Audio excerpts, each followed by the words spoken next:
I was 16 when I left a family party thinking the worst thing I'd carry home was a bruised heart.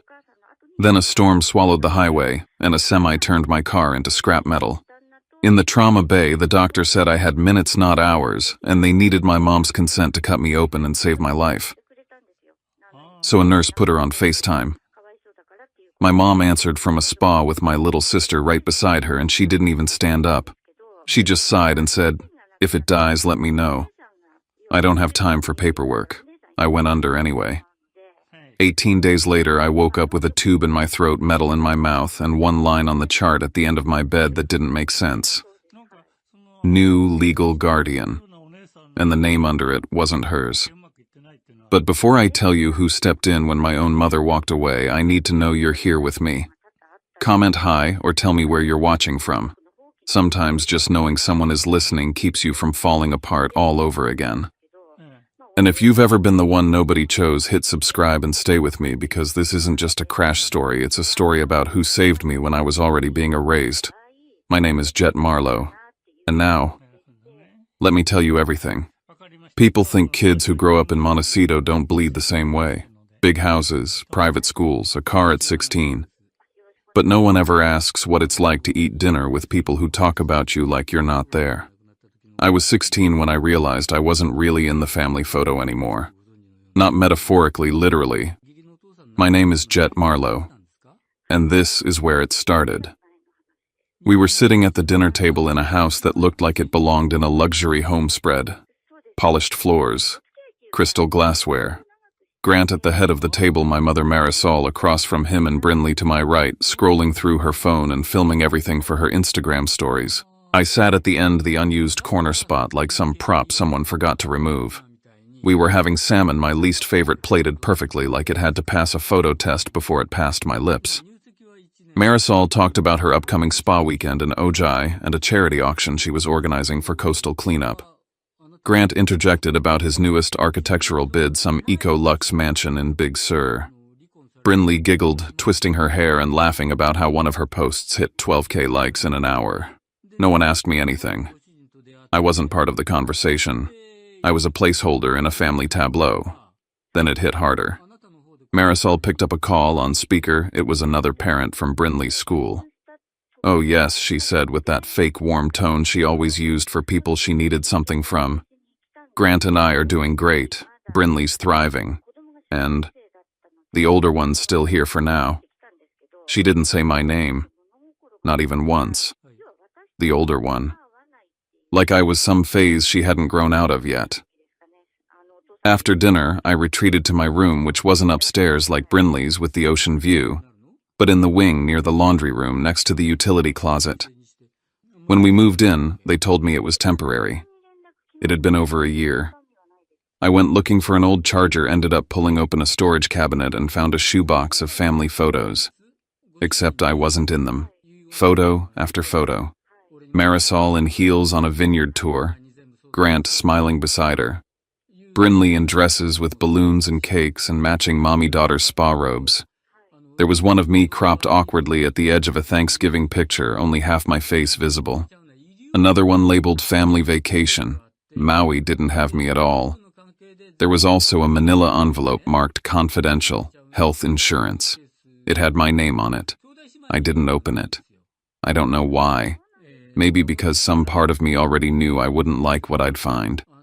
At school, people assumed I was fine. Montecito kids don't get sympathy. If you live behind a gate, they think your life's figured out. But the truth was, the gate just kept the pain looking polished. Brinley would walk past me in the hall like we weren't related. Her friends whispered about the Ojai trip, the spa reset she and Marisol had planned. She told them it's just a girls' weekend. Mom says it's important to disconnect. No calls, no drama. I was never part of the plan. The only place I could breathe was Ventura. Every few weekends I'd take the drive down to see my grandfather, Warren Alvarez, retired sheriff, part-time fisherman, the only man who ever looked me in the eye and asked if I was okay, and meant it. His place smelled like salt and coffee grounds. It wasn't much, but it felt like mine. We didn't talk feelings. He handed me a Gatorade, nodded at the toolbox, and taught me how to fix a flat. That was his way of saying he saw me. "You coming to the Easter fish fry?" he asked, handing me a flyer with a wink. Yeah, I said, trying to sound casual.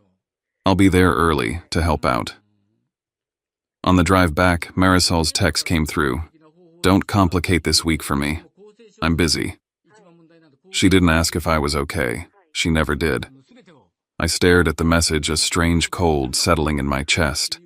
Easter was coming, and something in my gut told me it wasn't just about ham and pastel decorations this year. Something was being set in motion, and I wasn't going to like where it led. The week before Easter, the air in the house shifted. It wasn't dramatic. It was quiet, controlled. Like everyone knew something I didn't, and they were rehearsing lines for a show I hadn't been invited to. I came home one afternoon and walked in through the side entrance. Marisol and Grant were in the kitchen. They didn't hear me at first. Grant was pouring something into a glass. Marisol stood by the window, her phone face down on the counter. I talked to Dr. Fenley, Grant said. He recommends boarding. Structured programs are more effective for behavioral stabilization. Marisol sighed. I just want it handled before Easter. Cleanly, no scenes. There's still paperwork. We'll get it done. I've already spoken to Ridgeview. I froze. My backpack hung loosely off one shoulder, my heart stuttering like a skipped beat. Boarding, behavioral, paperwork, before Easter. They were planning to send me away. And soon. That night I waited until everyone was upstairs. I slipped into Grant's office under the pretense of grabbing my charger, but went straight to the cabinet where he kept important files. It was cracked open, sloppy. There was a folder marked Household Assets plus Insurance. I flipped through it fast, too fast, my fingers shaking. Marisol, Grant, Brinley. Their names were on every primary beneficiary line. My name wasn't missing, but it wasn't with theirs. It was tucked in the back, marked Prior Dependent with a notation Transition Plan Pending. I snapped a picture of the page with my phone and closed the folder before my stomach could turn more than it already had. The next morning, Marisol drove me to school. Just me and her in the car. The silence was loud. Easter's important this year, she said suddenly. A lot of people will be there. I need things to go smoothly. I said nothing. There's also a new opportunity for you. After Easter, a change of environment, structure, support. You mean shipping me off? I said, watching her reaction. Her smile faltered for a split second. You always assume the worst. I'm trying to help. No, you're trying to make me disappear. She didn't answer. She just turned up the music and pretended like the conversation hadn't happened. That weekend I drove to Ventura. I wanted to tell Warren everything, but the words stuck. I didn't want to sound crazy. I didn't want him to worry. You okay? He asked, handing me a bottle of water like always. I hesitated. Just school stuff. He didn't press. Just nodded and said, if you ever need help, real help, call this guy. He handed me a card. Elliot Crane, juvenile law specialist. I pocketed it and made a joke, but it didn't feel funny. Back in Montecito, I passed by the living room and saw Marisol's iPad buzzing with notifications. One of them caught my eye: Ojai Valley Inn Spa confirmation, full day mother and daughter reset, non-refundable, note, no calls during session. It was scheduled for Easter Sunday. My heart thudded. That couldn't be a coincidence. If something happened, if I needed help, there would be no one to reach them. They'd planned this. The night before Easter, I was packing a bag to stay at Warren's when Brinley knocked. She didn't come in, just leaned against the doorframe with her arms crossed. Just so you know, she said, after tomorrow, everything gets easier. For all of us. What the hell does that mean? She smirked. It means you're not part of this family anymore. And honestly, you never were. Then she walked away like she hadn't just lit a match and dropped it on everything. I stood there staring at the photo in the hallway, Marisol, Grant, Brinley, smiling in front of a Christmas tree. My frame was broken and missing from the shelf underneath. Tomorrow was Easter, and I had no idea that the crash wasn't just coming, it had already begun. I got to Ventura just before noon, earlier than I needed to be.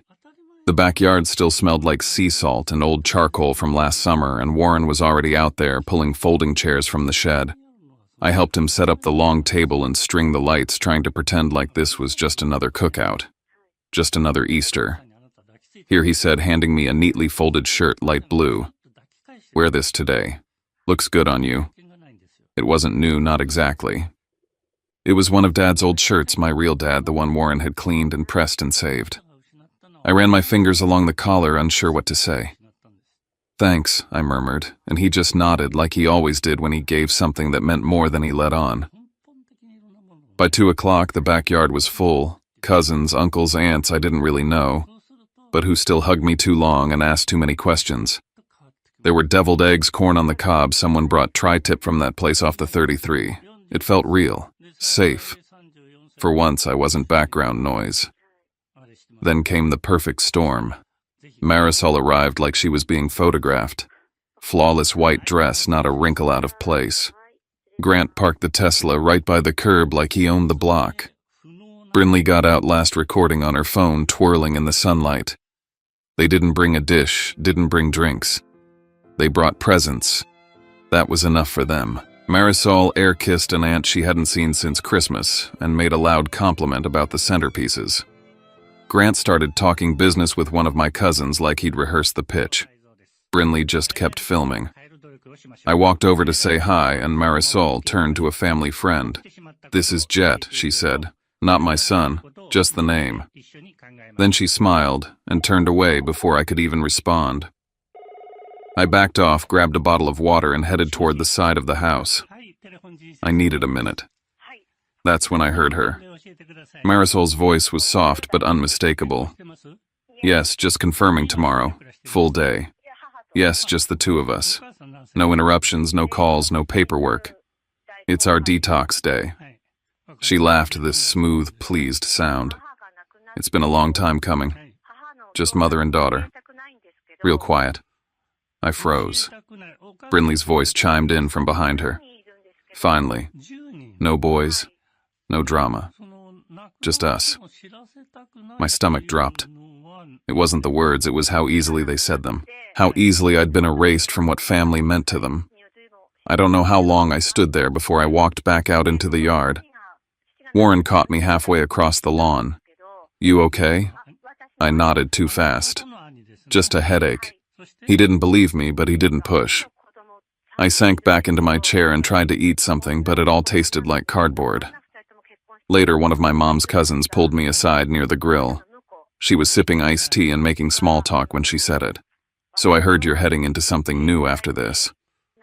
"Your mom said there's a program lined up." I stared at her. "What kind of program?" She shrugged. "Something structured. Good for focus and discipline."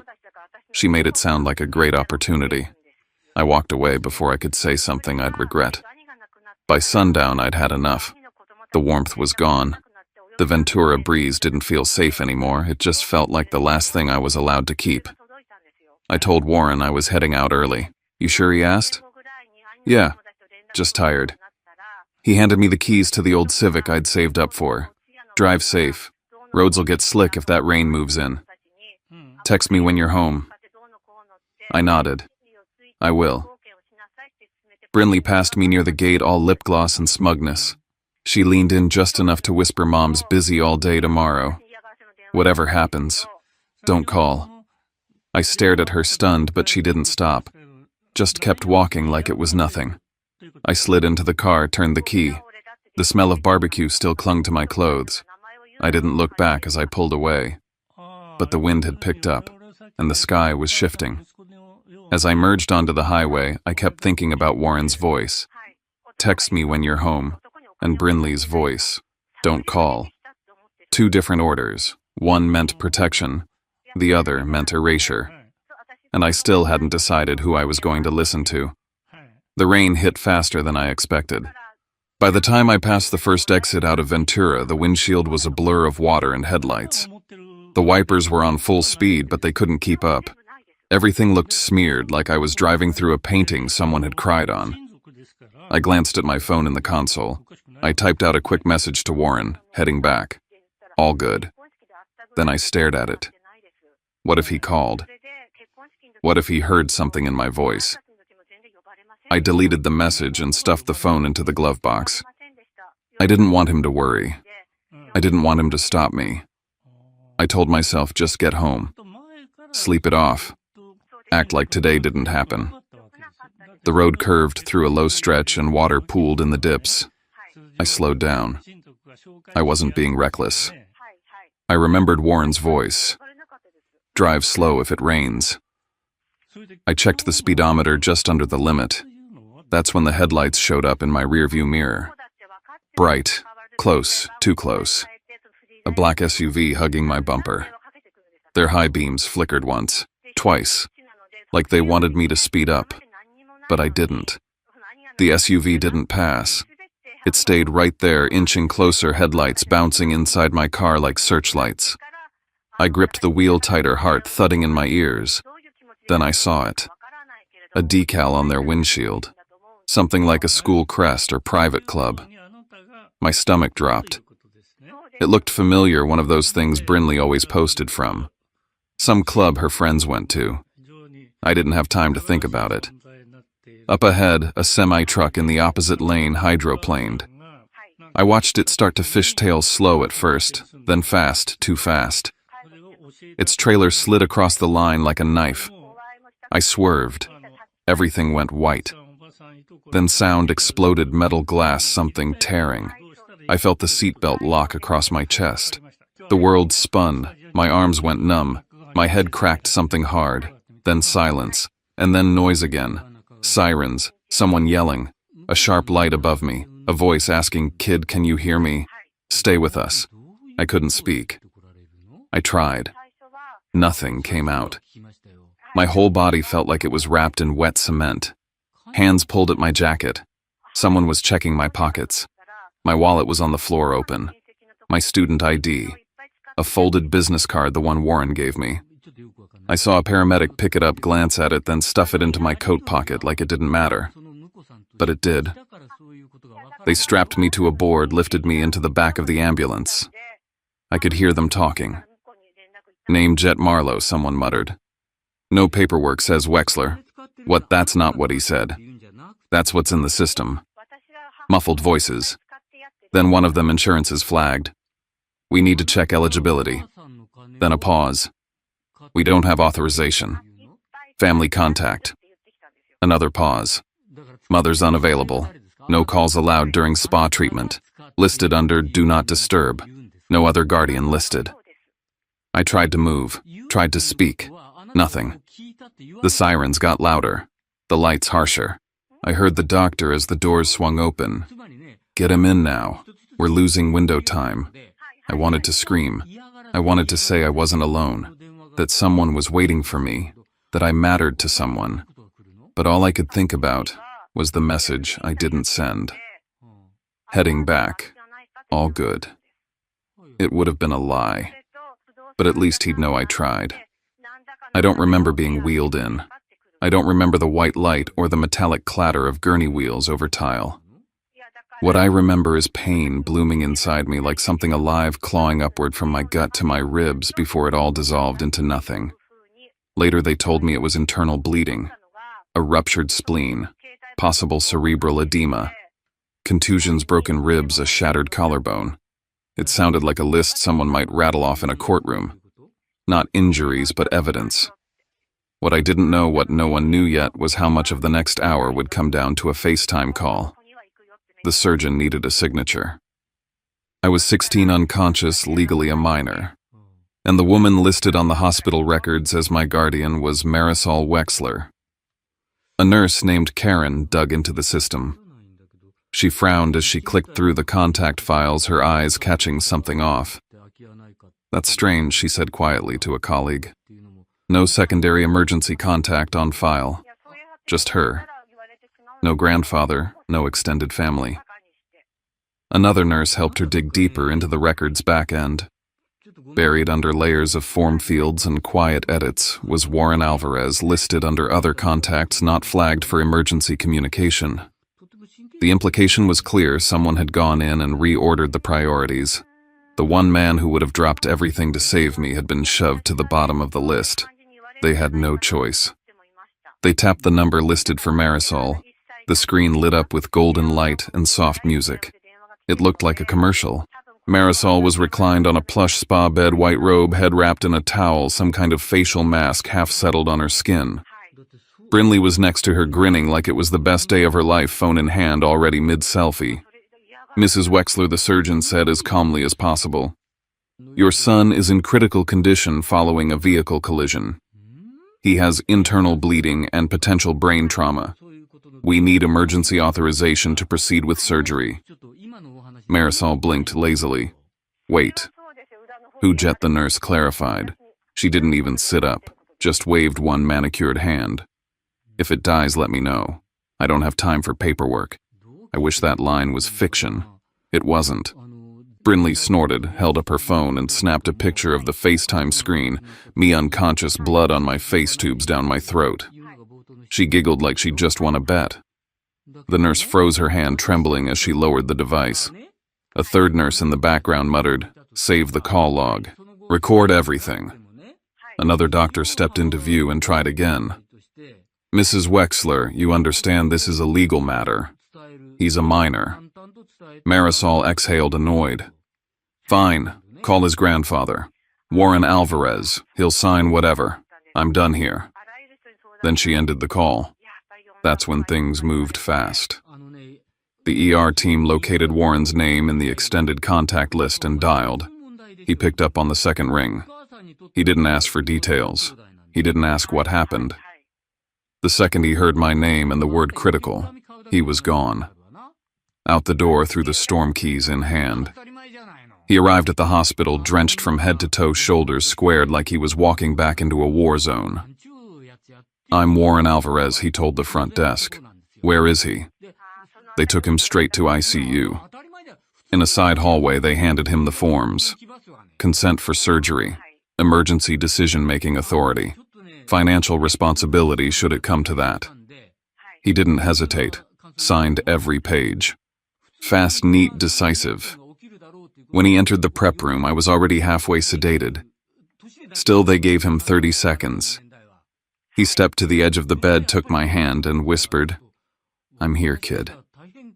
I've got you. You're not alone." Then the doors closed behind him, and I disappeared into the bright silence of the OR.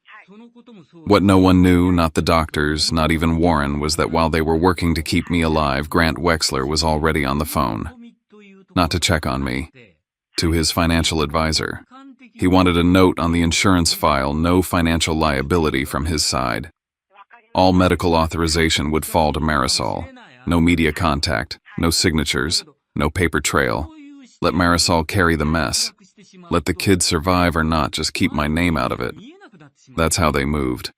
As if I was a headline waiting to happen. Not a boy, not her son, just a problem being handled. By the time the surgery began, the hospital was already updating my chart. An internal note flagged by the risk management team stated current guardian declined life-saving intervention. Alternative party signed under emergency clause. And deep inside the system, a new line was added. Under legal guardian, the cursor blinked, and then typed Warren Alvarez. The ICU was too quiet. Monitors beeped, machines hissed and clicked, but everything felt muffled like sound was being filtered through water. Warren never left. He sat in the hard chair beside my bed jacket, slung over the armrest, one hand always resting on my arm. If a nurse so much as glanced toward my chart, he was already asking questions. What's his oxygen saturation? Why did the heart rate spike just now? He wasn't just my grandfather anymore. He was my line of defense. By the second day, he'd already requested printed copies of every record the hospital had on my file, especially the FaceTime call. He'd worked homicide before retiring. He knew how systems buried things. And he knew how to make sure nothing got erased. He had them burn the audio to a thumb drive, had the call log notarized. A risk management rep from the hospital met with him that afternoon. There's sufficient evidence, she said carefully, to categorize this as medical neglect. The fact that the legal guardian declined urgent intervention for a minor puts us in mandatory report territory. She paused, then added, "We'd like to know if you want to proceed with an emergency transfer of guardianship while the patient is still unconscious. For his safety." Warren didn't even blink. Violet. By that evening, Elliot Crane was standing in the ICU hallway, a stack of documents under his arm tie loosened but eyes sharp. He reviewed everything.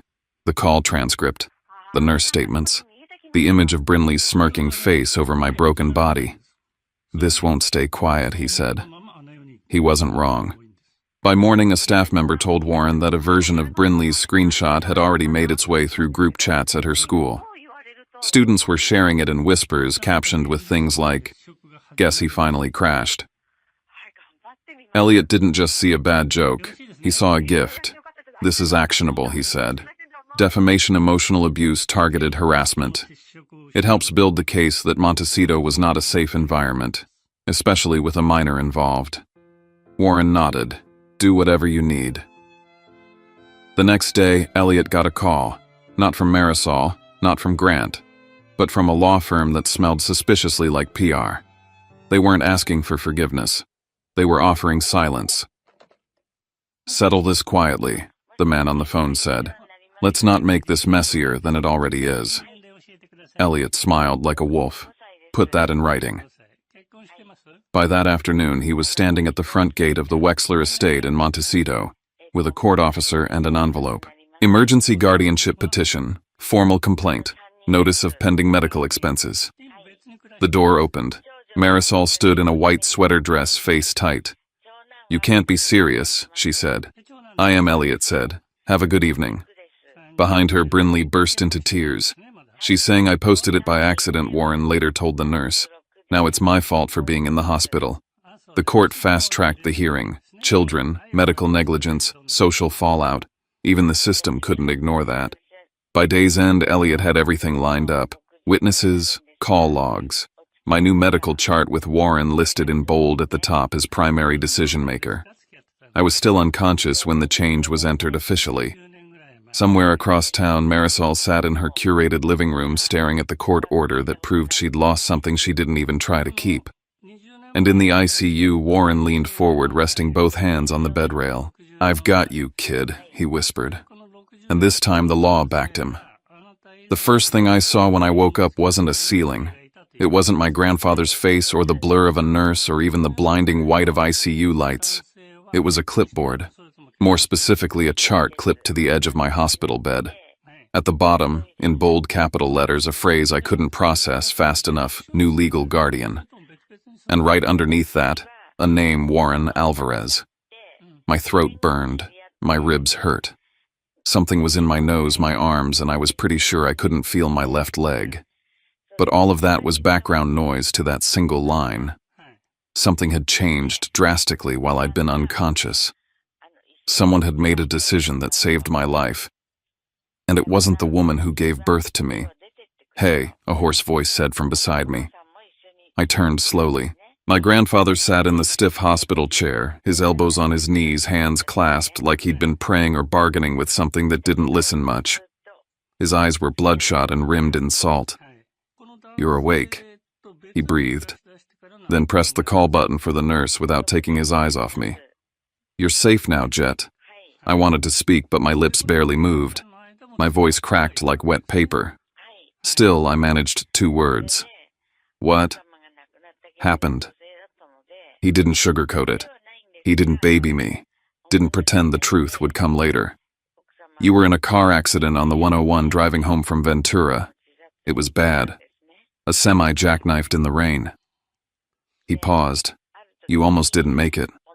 I closed my eyes and the memories flickered, metal screaming glass raining a woman's voice on the phone saying, "Don't call me tomorrow. We'll be at the spa all day." He saw something in my face shift. "You remember something?" I remember leaving the cookout. He nodded slowly. "That's where it started." He told me everything else. That the trauma team needed immediate consent to operate. That the hospital called Marisol because she was still listed as my legal guardian. That she was in Ojai with Brinley mid-facial, and when asked for permission to save my life, she said, "If it dies, let me know. I don't have time for paperwork." Then Brinley laughed, took a screenshot of me on a stretcher, bleeding. I didn't speak. I couldn't. My heart wasn't breaking, it was going numb. Like someone had turned off the pain just long enough for me to float above it watching. Hospital staff recorded the call, Warren added. They flagged it for risk management. That was enough for Elliot, our lawyer, to petition for emergency guardianship transfer. The court agreed. I signed the papers. I turned my head toward the chart again. So it's real. It's real, he said. You're not going back there. I felt that line settle in my chest like the first breath of clean air after smoke. I wasn't going back to Montecito. Not to her. Later that afternoon, a nurse came in to update my file. She confirmed my name, date of birth, and said something about how I'd originally been logged under the Wexler name, Grant's last name, because of an insurance record mismatch. That name again. Wexler. A name I never chose. I remembered that locked drawer in Grant's office. The insurance forms. The one with my name blacked out, replaced with something cleaner, more convenient. They'd been planning something. I knew that now. It wasn't paranoia. It was strategy. Elliot visited that evening. He asked one question. Jet, do you want to return to your mother's home? I didn't scream. I didn't cry. I just shook my head and said, that's not my home. He nodded. That's all I need. The next morning, the hospital buzzed. Not with alarms, but with energy PR reps pacing the hallway, a man in a crisp blazer asking for a quiet conversation on behalf of the Wexlers. He offered a donation to the hospital if the situation could be handled with grace. Elliot told him to get lost. In more elegant legal terms. I watched it all from my room, knowing I was the storm they were trying to contain. Then came the emergency hearing. Elliot wheeled me into the courtroom. Warren walked beside me. I hadn't left ICU for more than 5 minutes in 2 weeks, and now I was sitting in front of a judge in Santa Barbara with an IV still taped to my hand. Marisol showed up looking exactly how I remembered, expensive, immaculate, performative. She didn't look at me once. Brinley clung to her like a guilty shadow, makeup perfect, lips tight. The judge asked for the facts. The court clerk played the recording. Marisol's voice filled the courtroom, breezy and cold. If it dies, let me know. I don't have time for paperwork. Then Brinley's laugh. The room went still. Nurse Huang testified. So did Dr. Kaplan. Elliot presented the call log, the missed surgery window, the screenshots. Every digital breadcrumb, every omission from the hospital contact file. They'd tried to erase my grandfather from the records, erase any backup plan that didn't involve them. They removed protective contacts, shifted insurance coverage, changed his last name in some systems. It was structured neglect, Elliot said. By design. The judge took it all in, then issued the ruling. Temporary guardianship officially transferred to Warren Alvarez. All rights of parental medical decision-making revoked from Marisol Wexler. I left that courtroom with more pain than I walked in with, but for the first time in my life, it wasn't pain someone else had the right to ignore. And outside, as the cameras started rolling, I heard Elliot whisper to Warren, they'll either try to play victims or drag this out in court. But this isn't over. I looked at him. It wasn't fear in his voice, it was readiness. Recovery wasn't a montage. It wasn't sunshine through windows or inspirational music. It was me. In a back bedroom at Warren's house in Ventura, learning how to stand on one leg while a nurse held my elbow. It was the sound of my own breath as I tried to put weight on a foot that still didn't feel like mine. It was dropping a spoon twice during breakfast because my fingers shook too hard to grip anything. But it was also progress. Warren cleared out his old office to make space for my recovery gear. He didn't hover. He didn't pity me. He just brought me water and listened when I cursed at the pain. I started therapy with Dr. Mira Shah. She didn't ask about the crash, not at first. She asked me what it felt like to sit in silence in a house where people only looked at you when they needed something. I told her it felt like being erased. We worked from there. Then the text started. Marisol sent one first. I know you're hurting. So am I. I wish you could see the full picture. Then I've lost everything, Jet. Don't take away what little I have left. I didn't respond. I showed Elliot instead. He told me to keep every message. They aren't apologies. They're optics. A week later, news broke that Grant had filed for divorce. Irreconcilable differences, public reputation, financial preservation. He cut ties fast and clean, and Marisol was suddenly alone. Brinley's school issued a statement about disciplinary review. Her scholarship applications disappeared overnight. Montecito wasn't a fortress. It was a house of cards. The final custody hearing came 6 weeks later. I walked into that courtroom on crutches, not because I wanted pity, but because I refused to be wheeled anywhere again. I testified last. I told the judge the truth. That night, I said when the doctor said I needed surgery and my mom declined, something in me died before my body ever could. I wasn't her son. I was a file, a liability, something to manage.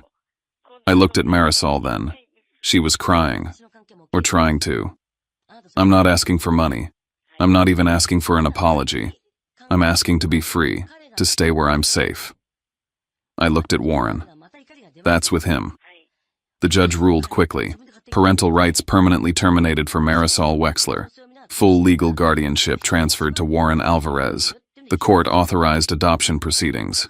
The rest happened fast. A lien on the Montecito property. Hospital bills filed through civil court. Marisol's employer dropped her. Brinley transferred schools. Grant remarried someone younger and even more vanilla. I signed my adoption papers at age 17. I didn't change my name, but I changed everything else. I finished high school, enrolled in a state college near Ventura, studied social work. Today I work with kids like me. Not all of them survive. Not all of them make it out with someone like Warren in their corner. But when they look up at me and ask, "How did you get out?" I tell them the truth. Someone stayed. That's all it takes sometimes. One person who refuses to leave when it's inconvenient. One signature on a hospital form that says you're worth it. The last thing I read in that hospital was new legal guardian. Now I know what that really meant. It meant family isn't who raised you, it's who refuses to let you die.